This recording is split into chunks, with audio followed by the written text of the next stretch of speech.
Hello, hello my friend, this is Priscilla in the traffic jam. Deuxième journée, bien remplie à Londres. Alors avant de vous raconter ma journée d'aujourd'hui, je voulais juste vous raconter la fin de celle d'hier. Après être revenue de Richmond Park, j'ai fait une petite halte dans un quartier qui s'appelle Broadgate, qui est juste à côté de la station Liverpool Street, un quartier d'affaires récent et au milieu de tout un tas de bâtiments super récents de bureaux. Il y a tout un endroit où il y a plein de restos. C'est extrêmement animé le soir puisque traditionnellement les Anglais vont prendre une petite bière le soir en sortant du bureau. Donc il y a beaucoup de monde. Et puis là donc j'avais vu toujours sur le site Secret London qu'il y avait une exposition temporaire qui s'appelle Sense of Space. Donc c'est une toute petite expo, il y a quatre attractions entre guillemets. Assez sympa. J'ai mis quelques photos sur Instagram, donc vous pouvez aller voir. Une première pièce où ça s'appelle Doodle. Donc là, il y a du doodling, du sol au plafond partout. Ensuite, une autre pièce où il y a des petites lumières avec des petites fleurs comme des cerisiers japonais. C'est très très beau. Une autre pièce où on se met devant une caméra, puis on bouge et ça fait des petits points à l'écran. Et puis enfin une quatrième pièce où il y a une espèce d'immense, je sais pas comment on pourrait dire, une espèce d'immense pouf gigantesque au sol avec des petites couvertures là de peau de mouton et puis on peut s'allonger, se détendre avec de la petite musique zen. Enfin voilà, donc c'était très sympa à voir, jolie photo. Et puis de là, Facebook m'a proposé des restaurants dans le coin et j'ai trouvé un restaurant français, en tout cas tenu par des Françaises, qui ça s'appelle Chez elles, un bistroquet qui est vraiment pas très loin de ce coin-là. C'est dans Brick Lane, très sympa. Très sympa le petit resto, super bonne cuisine. J'ai mangé un filet de bar avec des petites pommes de terre dessus recouvertes. Ça faisait comme des écailles en fait sur le poisson avec des petites rondelles très très fines de pommes de terre avec plein de petits légumes de saison. Super bon, vraiment, je me suis régalée. Et puis de là, je suis rentrée à pied à ma petite chambrette. Et puis donc grosse journée, 25-26 000 pas, 19 bornes, enfin voilà. Donc j'étais un peu cassée le soir, je me suis mis devant une petite série et j'ai pas fait grand-chose. Alors ce matin, de nouveau vadrouille. Donc j'avais prévu ce matin d'aller visiter un cimetière qui est dans le nord de Londres, qui s'appelle Highgate Cemetery, qui est très très réputé. Là encore, une suggestion de Secret London. Et puis donc avant d'y aller, donc j'avais rendez-vous pour une visite guidée en groupe à 11h. Donc j'ai fait un petit détour par le quartier de Hampstead, qui est pas très très loin en fait, pour voir un peu ce coin-là. Je connaissais pas du tout. Un coin absolument magnifique, alors extrêmement escarpé. Là ça monte et ça descend et c'est bien raide, mais alors un petit coin de paradis, quoi. Vraiment super jolie petite ville. Alors c'est toujours Londres, mais vraiment le quartier, ça fait comme une petite ville. Très très jolie. Alors des maisons de ouf, là c'est c'est un quartier très très chic, avec des très très très belles maisons, très très très grosses maisons avec des très très très grosses voitures devant. Et puis là, donc il y a un grand parc qui s'appelle le Hampstead Park, très joli, avec petit étang, petit lac, pas très fleuri en tant que tel, puisque ça ressemble plus à un bois avec des clairières. Pareil, là ça monte et ça descend, donc là j'ai croisé tout un tas de gens qui faisaient leur jogging, qui prenaient leurs chiens, qui promenaient les enfants, enfin bref, très animé. Donc j'ai marché là une bonne quarantaine de minutes pour aller rejoindre le fameux cimetière de Highgate, donc qui a été construit en 1830 et quelques, parce que dans les cimetières londoniens étaient tous complètement saturés, à tel point que en fait les cercueils étaient à peine enterrés et que dès qu'il pleuvait, avec la pluie, enlevait la terre et on voyait les cercueils, les corps, etc. Et puis il y avait donc c'était une période où il y avait aussi beaucoup de vols de corps pour alimenter les écoles de médecine. Donc voilà, donc là ça a été demandé de créer tout un tas de cimetières en dehors de la ville, dont ce premier cimetière, donc Highgate, qui est donc au nord de la ville, sur une colline tout en haut. Donc c'est très très escarpé pour y aller, et le cimetière est lui-même très très très escarpé. Et donc les cimetières, ce cimetière est un cimetière privé, enfin, c'est-à-dire qu'il est détenu par une entreprise privée, c'est pas public. Et donc on a eu le droit à une visite guidée d'une heure et demie, très très sympathique, au milieu donc d'une partie du cimetière, le cimetière ouest, qui était donc réservé plutôt à des gens très très aisés. Alors on a des mausolées, des statues, enfin c'est absolument incroyable à voir. Donc au départ ce cimetière était prévu pour être comme une espèce de grand jardin avec une pelouse très fine, enfin très courte en tout cas. Le but en fait des propriétaires, c'était de faire comme si c'était le jardin d'Éden, pour que ce soit extrêmement beau, un avant-goût de paradis, et que les gens qui venaient visiter leurs défunts, ou qui allaient à des funérailles, soient tellement enchantés par le lieu que aussitôt ils signent pour avoir une concession d'avance, voilà, et c'était très très cher. Et puis en fait, dans les années 60, donc la 1960, il y a eu une espèce de grosse crise, je ne sais plus par rapport à quoi, et qui a fait qu'en fait le cimetière est parti complètement à l'abandon en termes d'entretien. Et donc là, du coup, c'est la jungle. C'est la jungle, il y a des arbres partout. Donc là, pareil, j'ai pris pas mal de photos. Je vais en mettre quelques-unes sur Instagram, et puis j'en mettrai aussi sur mon profil Facebook pour ceux qui me suivent sur Facebook. Donc là, c'est la jungle. Donc c'est assez, c'est assez drôle, mais enfin, de notre côté, c'est super beau. Hein, c'est super beau, comme ça fait vraiment très très sauvage. Et puis, oui, c'est assez atypique. Alors, il y a un endroit qui est censé rappeler l'Égypte, avec une sorte de galerie, et puis des petits tombeaux de part et d'autre. Il y a un endroit où il y a un cèdre, et en dessous, ils ont construit donc tout un tas de catacombes. Et puis, pareil, là encore, alors des catacombes pas comme à Paris, hein, rien à voir. Il y a des cercueils, en fait, qui sont mis dans des espèces de casiers.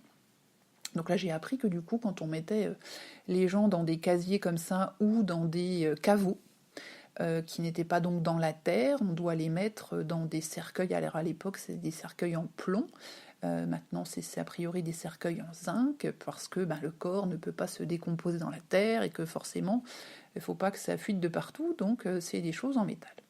Voilà, moi je ne suis pas une grande spécialiste des cimetières, donc fatalement j'ai appris pas mal de choses.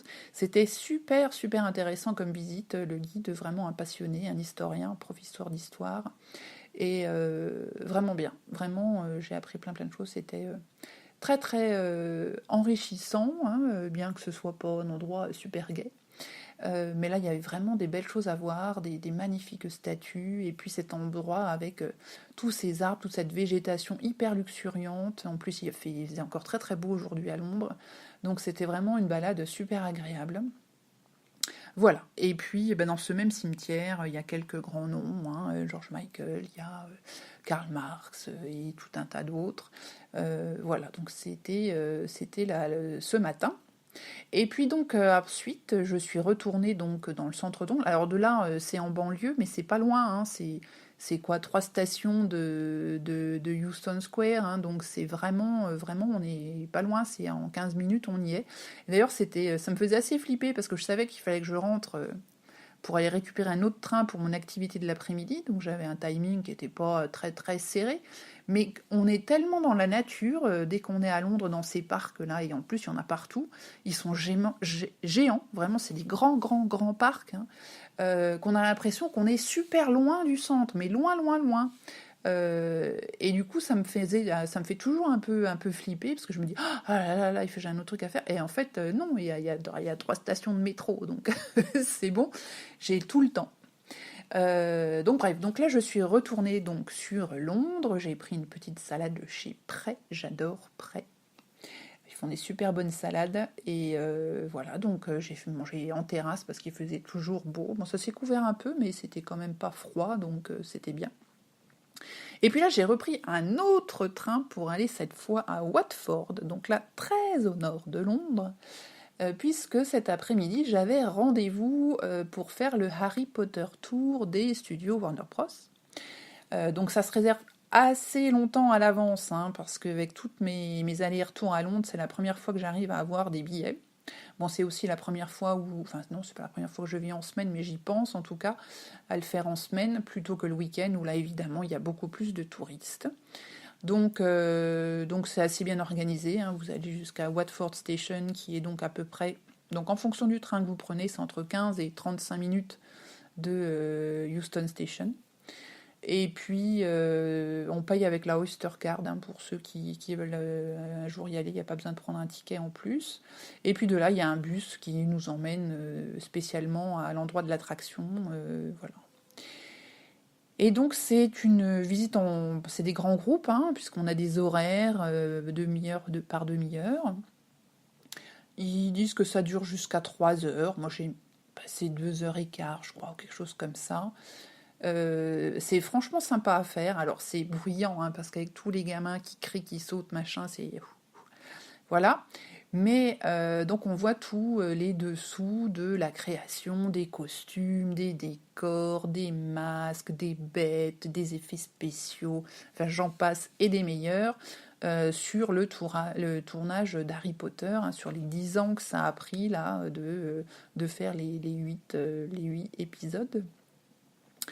Et puis, donc, tout au long, il y a tout un tas de vidéos, des acteurs, des producteurs, des gens qui ont fait les maquettes, qui ont fait les dessins, qui ont fait les effets spéciaux, qui ont créé les chapeaux, les masques, les maquilleurs. Enfin, voilà. Il y a une foule d'informations. Alors, je ne vous dirais pas que je me souviens de grand-chose, parce que franchement, là, on est assommé par les informations. Mais en plus, on voit vraiment les décors tels qu'ils sont, quoi. Le grand escalier, les chambres, les dortoirs, dans le château, là, dans Hogwarts. Je ne sais plus le nom en français, excusez-moi, je ne sais plus comment ça s'appelle en français. L'école des sorciers, voilà, je ne sais plus. Hogwarts. Euh, et puis, voilà, enfin, on voit tout, le bureau de Dumbledore, la salle où ils font les expériences, les costumes, la voiture qui vole, le grand serpent boa, la forêt enchantée où il y a les grosses araignées qui descendent, la hutte d'Hagrid, enfin il y a tout, hein. Il y a absolument tous les décors. C'est gigantesque, hein, parce qu'on est vraiment dans les studios, donc c'est super haut. Il y a plein de musique, il y a plein de trucs. Enfin, c'est un truc très très très sympa à voir. Alors ceux qui vont avec des enfants, il y a quelques animations supplémentaires. On peut se faire prendre en photo, habillé avec une cape d'une des classes, là, des écoles.